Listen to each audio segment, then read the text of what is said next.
The Blueprint for Holistic Health is a class that I presented for the seniors at UNLV several years ago. So, what do these 5 keys consist of?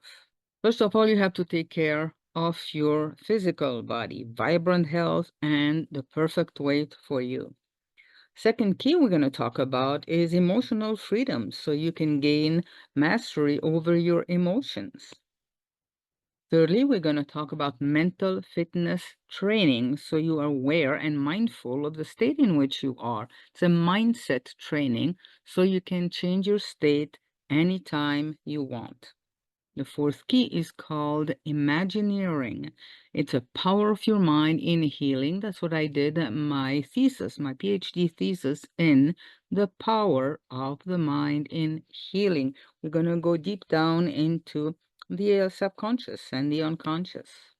And key 5 is Love, Life, and Miracles, working with a field, the Higgs field, as it's sometimes called, and we're just at the beginning of learning about it.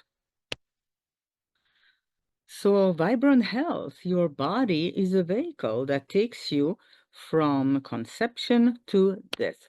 How are you treating it? Like a high performance vehicle or like an old clunker? Are you taking care of your body? Many people take better care of their car than they do of their body. And if you have a car accident, something should happen. Well, a car can be repaired. A body is going to suffer more. Or you can buy a new car. You cannot buy a new body. So take care of your body, your vehicle. How do you take care of your body? What is a maintenance for your body? Hydration is very important. When I talk about hydration, I talk about water, high quality water, not tap water and not bottled water. Food is important, mostly organic. So we're going to talk more about what kind of food, and it's not about diet. It's about eating the best food for you. Movement is important. Our bodies are not meant to be sedentary. We need to move and go into nature. Especially now in Japan, they send people to get a forest bath. Just walk in nature.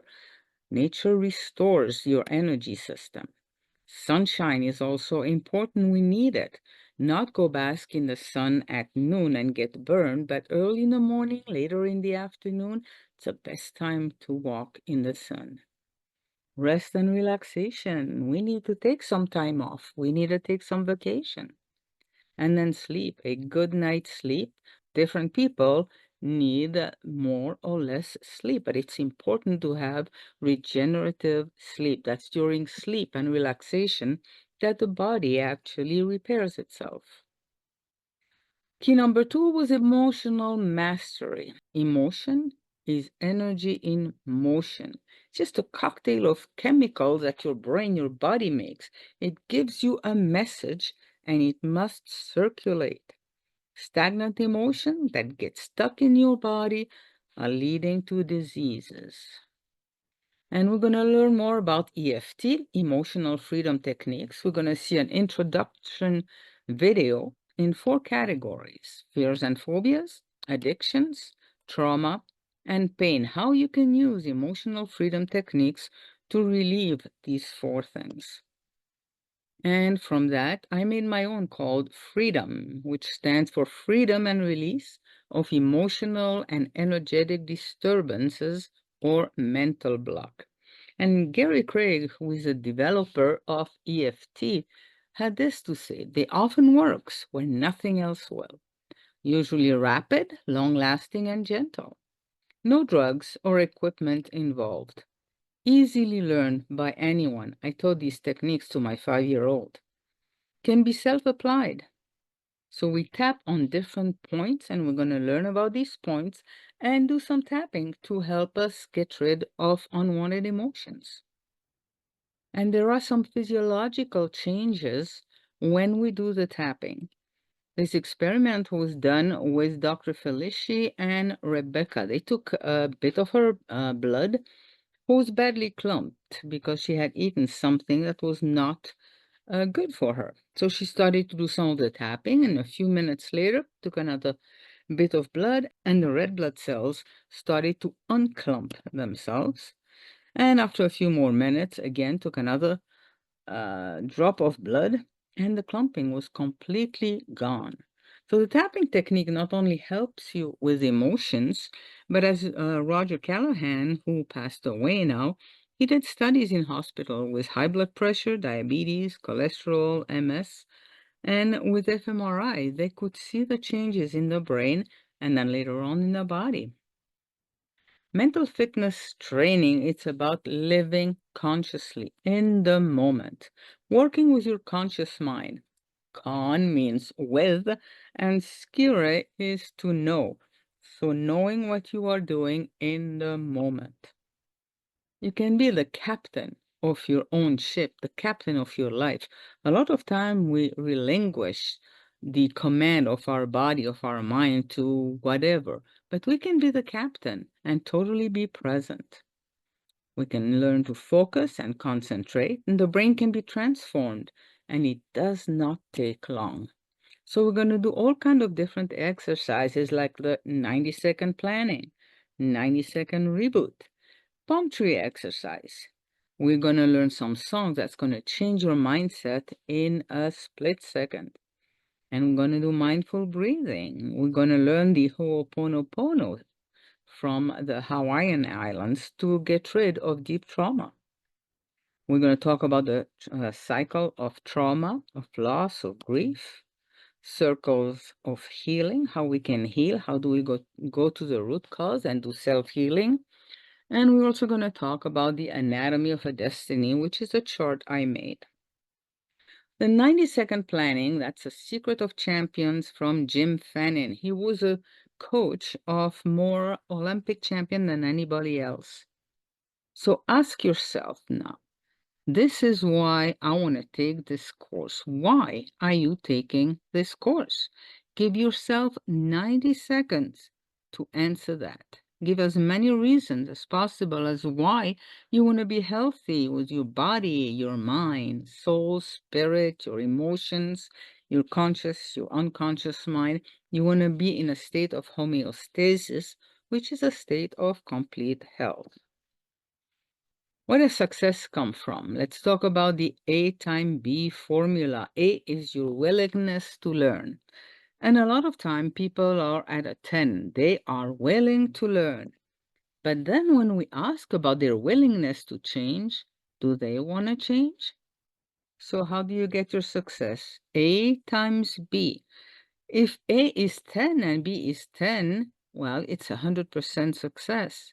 But if A is 10 and your willingness to change is about 5, you're only at 50%.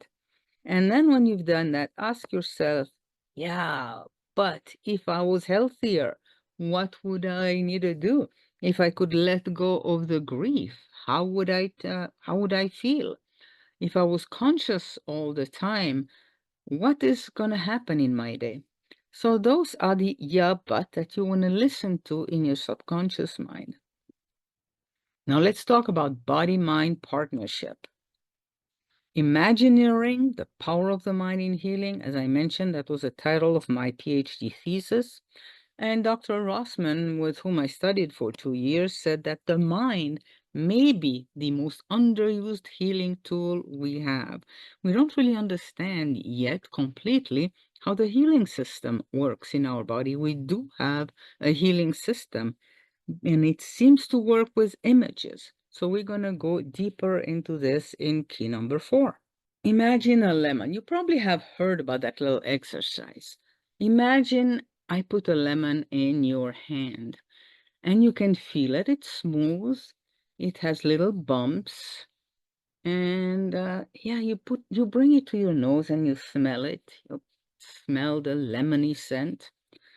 And then you take a cutting board and a knife and you put the lemon on the cutting board and you slice it into 2 pieces. And again, bring it to your nose. And yeah, there's a little bit of juice that you see on the cutting board, but bring one of the halves to your nose and then take a big bite out of that lemon. How did your body react? A lot of people, and I've done that test so many times, and I still salivate when I bite into that imaginary lemon. And it was just an image. You did not really have a lemon, but your body reacted as if. And we're going to study that. How can we make our body react as if? Body-mind partnership to me, it's like two skater or two people dancing tango. They come together, they have both their parts to play, and it's just amazing. So on the next slide, we're gonna see Guillaume Cizeron and Gabriel Papadakis. They are Olympic champion, French Olympic champion, and you're gonna get the links to watch them. And again, their performances, they did a lot of training.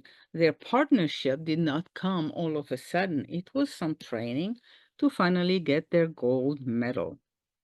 And again, we're going to watch, I'm going to give you the link, two dancers, two couples dancing tango, how they come together, how they both have their part, but they are a unit. Just like the mind, the conscious mind and the subconscious mind have to come together for us to be in that optimal health. So imagery comes from the inside, and you can get treasures of wisdom when you can go inside. So imagery is the encoding language of the unconscious mind.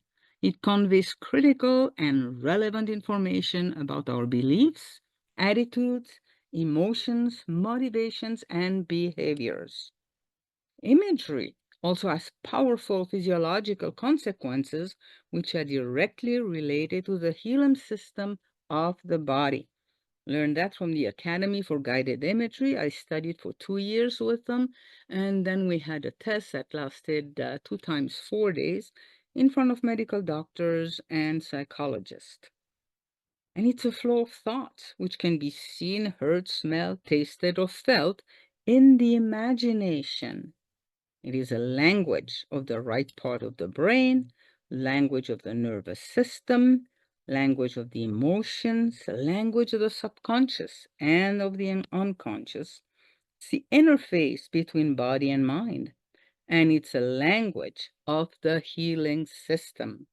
When we can get into that imagery part of us, a lot of time it will tell us why we have a problem and what we can do about it. Let's take some examples. So a 30-year-old woman with endometriosis visualized her disease as tar stuck to her pelvic organs. She imagined having a potent cleaning solution, a scraper and a mop, and in her mind's eyes cleaned up every last bit of the tar. She consistently visualized this process for 15 minutes 2 or 3 times a day. 3 months later, she had no visible endometriosis when her gynecologist examined her through a laparoscope. And then another example was a man with a painfully inflamed wrist.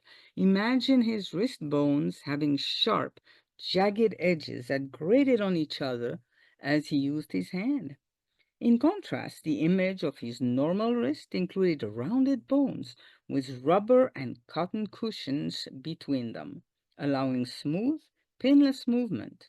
In his healing imagery, he imagined gently placing cushion and supports between the bones of the painful wrist, and was able to greatly reduce his discomfort as his wrist healed. His imagery was not anatomically correct, yet it was effective in reducing his pain. And if you go on my website, danielgcoaching.com/mental fitness, you're going to get many examples of Dr. Rossman's practice as well as of my own practice. Key number 5, love, life, and miracles, tuning into the field. Well, we're just scraping the surface of this one. The love frequency, Dr. Lasko talks about the love frequency with which he can stop the growth of cancer cells. It goes beyond Einstein's equation, E equals mc squared. It is about atoms, it's going beyond atoms. And we work in a totally different playing field. Practical applications of quantum theories and philosophy. We're going to talk about that. We're going to practice a few of them. Dr. Larry Dossey wrote at least one book, if not more, about how prayer works. He studied it, and it's amazing. The people who had surgery, for example, in a hospital, those who were prayed for recovered much faster. And we're going to see a correlation here. I believe there was 100 people who had an instrument, a device on them for the heart rate variability, and they were dispersed throughout California. And yet their heart rate variability got kind of similar results, even though they were separated by hundreds of miles. They also put some electrodes on a tree and in a house close by, and the tree responded to the emotion that the people were feeling in the house. We're going to talk about the thyroid. We're going to go deep into a rabbit hole and talk about this bladder tumor that disappeared in 3 minutes. Next lesson is going to be lesson 2, where I'm going to talk about my own health journey. See you soon.